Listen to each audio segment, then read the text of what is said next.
ഞാൻ എൻ്റെ തുടങ്ങിയ കാലഘട്ട സമയത്തിൽ സ്റ്റാർട്ട് ചെയ്തപ്പോൾ 2017 ടൈമിൽ ഞാൻ ഫസ്റ്റ് ക്രിപ്റ്റോയിലാണ് ഇൻവെസ്റ്റ് ചെയ്തത്.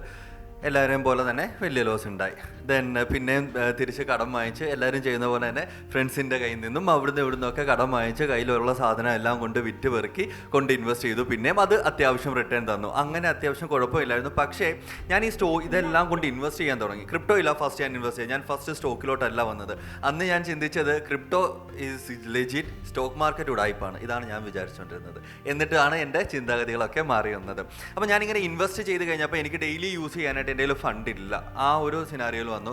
പക്ഷേ എന്നാൽ അപ്പോഴാണ് ട്രേഡിങ്ങിൽ ഞാൻ സ്റ്റോക്സിനെ പറ്റി കൂടുതൽ കേട്ടിട്ടുള്ളത്. ഡെഫിനറ്റ്ലി എൻ്റെ ഈ ഒരു ചേഞ്ച് ഉണ്ടായിട്ടുള്ളത് എൻ്റെ സറൗണ്ടിങ്സ് കാരണം തന്നെയാണ്. അവരിലേക്ക് എത്തുകയും ദെൻ ലേറ്റർ ഞാൻ സ്റ്റോക്സിൽ ട്രേഡ് ചെയ്യാനായിട്ട് തുടങ്ങി. പിന്നെ അതിൽ നിന്ന് ഞാൻ മാറിയില്ല. ഇപ്പം നമുക്കറിയാം അതൊരു ഹ്യൂമൻ ഇമോഷൻ ആണല്ലോ. നമ്മൾ ഫസ്റ്റ് ഇപ്പം ആമസോണിൽ പോയി നമ്മളൊരു സാധനം വാങ്ങിച്ചിട്ടുണ്ടെങ്കിൽ പിന്നീട് നമ്മൾ ഫ്ലിപ്കാർട്ടിൽ പോയി വാങ്ങി ഈവൻ ഇതിനേക്കാളും ഫാർ ബെറ്റർ ആണെങ്കിൽ തന്നെ നമ്മൾ അങ്ങോട്ട് മാറാനായിട്ട് നോക്കുകയില്ല. ഐ ഞാൻ അതിൽ തന്നെ സ്റ്റിക്ക് ഓൺ ചെയ്ത് നിന്നു. ക്രിപ്റ്റോ ട്രേഡിങ് ഞാൻ ട്രൈ ഔട്ട് ചെയ്തിട്ടുണ്ട്. കൂടുതൽ ഓവർ സ്പൈക്സ് ഇടയ്ക്ക് ഫോം ആകാറുണ്ട്.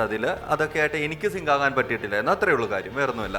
കാരണം ഒരു ട്രേഡിംഗ് മെത്തേഡ് ഞാൻ ഐഡൻറ്റിഫൈ ചെയ്തു, ഞാൻ അതിൽ നോക്കി സമാധാനം. പിന്നെ എല്ലാവരെയും പോലെ തന്നെ ഒരിടയ്ക്ക് ഞാനും ചിന്തിച്ചിട്ടുണ്ട് 9 to 3:30 സ്റ്റോക്കിൽ ട്രേഡ് ചെയ്യാം, അത് കഴിഞ്ഞിട്ട് നേരെ ഫോറക്സിൽ വരാം, ദെൻ സാറ്റർഡേ സൺഡേ ക്രിപ്റ്റോ ഉണ്ടല്ലോ അതും ചെയ്യാമെന്ന്. ഞാൻ പിന്നെ അത് മാറ്റി. പിന്നെ എനിക്ക് മനസ്സിലാക്കി ട്രേഡ് ചെയ്ത് നമ്മൾ ജോലി ചെയ്യാൻ വേണ്ടി ജീവിക്കണ്ടല്ലോ. പലരും എന്താണ് ചെയ്യുന്നത്, ജോലി ചെയ്യാൻ വേണ്ടി ജീവിക്കുവാണ്, ജീവിക്കാൻ വേണ്ടിയല്ല ജോലി ചെയ്യുന്നത്. പറഞ്ഞ ശരിയല്ലേ?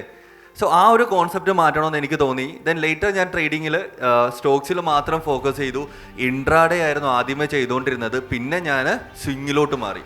ഇപ്പോൾ സ്വിങ് മാത്രമാണ് ചെയ്യുന്നത്, സ്റ്റോക്ക് ഓപ്ഷൻ മാത്രമാണ് ചെയ്യുന്നത്. നല്ല സമാധാനമുണ്ട്. ഒരു ട്രേഡ് എടുക്കുക, മാസത്തിൽ എനിക്ക് 3-4 ട്രേഡേ ഉള്ളൂ.